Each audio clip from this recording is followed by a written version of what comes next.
نکال کر تو پنجاب کو سیراب کیا گیا، تو انگریزوں نے مہاراجہ کشمیر کے ساتھ معاہدے کیے اور اس کو اس پانی کا معاوضہ دیا،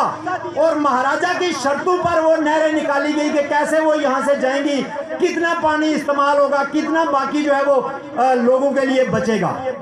تو یہ کہنا کہ جی پانی تو ویسے ہی بہ کر آ رہا ہے تو ہمارے پاس ہی آئے گا، کشمیری روک کے کیا کریں گے، یہ بدماشی ہے، یہ بیگارتی اور بے ایمانی ہے جو پاکستان ہمارے ساتھ کرتا ہے۔ اور آپ کا جو گلگت بلتستان سے لے کے یہاں تک جو آپ کا منرل پوٹینشل ہے، جو آپ کے جو معدنیات ہیں آپ کی،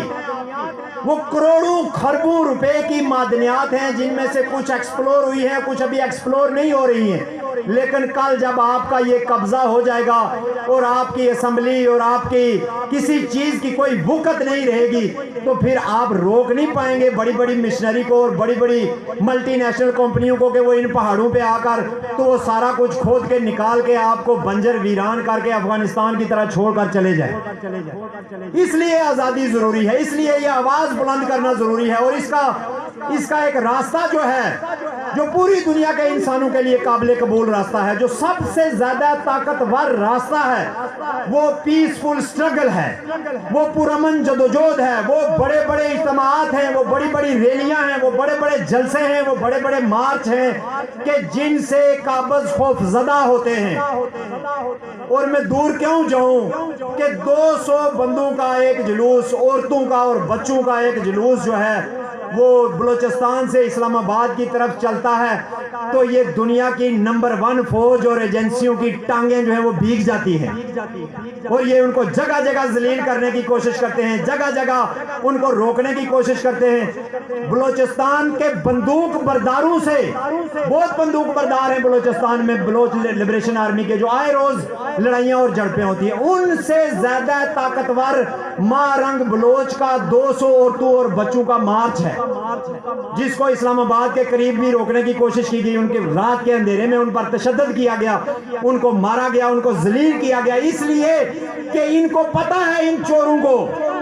کہ یہ کتنی طاقتور بات جو ہے وہ کتنا طاقتور پیغام لے کے آ رہی ہے، جب بار بار وہ کہتی ہے جہاں روکو گے وہاں بیٹھ جاؤں گی، تشدد کا جواب تشدد سے نہیں دوں گی، نہ کسی کو دینے دوں گی، اپنی بات جو ہے وہ پرامن طریقے سے رکھوں گی، تو یہ بات دنیا سنتی ہے، یہ بات انٹرنیشنل میڈیا سنتا ہے، یہ بات دنیا کے پالیسی ساز سنتے ہیں، دنیا کے ہر ملک کے سفارتخانے جو ہیں وہ اسلام آباد میں موجود ہیں، وہ سارے دیکھ رہے ہیں کہ یہ کیا ہو رہا ہے۔ تو 200 بندوں کا مارنگ بلوچ کا مارچ، میں سمجھتا ہوں کہ پچھلے 40-50 سالوں سے بلوچستان میں جو عسکری تحریک چل رہی ہے، اس کے جو اہداف ہیں ان کے مقابلے میں یہ زیادہ طاقتور ہے۔ تو اسی طرح آپ کے جو یہ اجتماعات ہیں، یہ سیز فائر لائن پہ جو آپ کے اجتماعات ہیں، جو آپ کے مارچز ہیں، خدا کی قسم کسی ملیٹنٹ سے اگر آپ بندوق بھی اٹھا لیں، اور اگر آپ اس طرف اور اس طرف دونوں طرف بندوق اٹھا لیں، اس سے یہ ڈرنے والے نہیں ہیں، چونکہ ان کو پتا ہے ان کے پاس بندوقیں زیادہ ہیں، ان کے پاس فوج ہے، ان کے پاس قانون ہے، ان کے پاس بم ہیں، ان کے پاس طیارے ہیں، ان کے پاس گاڑیاں ہیں، ان کے پاس پیسہ ہے۔ وہ سمجھتے ہیں کہ یہ 2 4 10 50 100 1000 بندوق بردار ہمارا کچھ نہیں بگاڑ سکتا ہے، اور ان کو مارنا جو ہے وہ اس پہ ہمیں انٹرنیشنلی بھی کوئی پریشر نہیں ہوتا ہے۔ ٹھیک ہے جی، دہشت گرد تھا، مارا گیا، بھی کل جو ہے وہ آپ نے دیکھا کہ 5-7 جو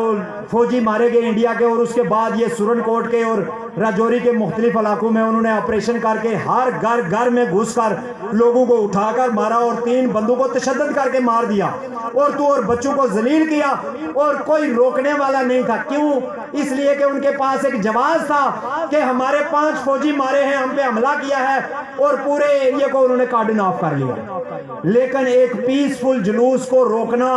اور اس پہ زور زبردستی کرنا یہ ان کے بس میں نہیں ہوتا ہے۔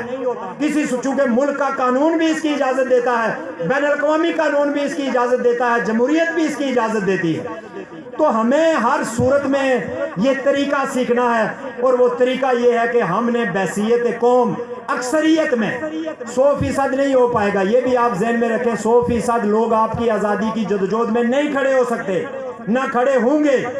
جن کو آزادی چاہیے وہی کھڑے ہوں گے, جس کو نہیں چاہیے, جو پہلے ہی اس صورتحال سے فائدہ اٹھا رہا ہے, وہ آپ کے ساتھ نہیں کھڑا ہوگا.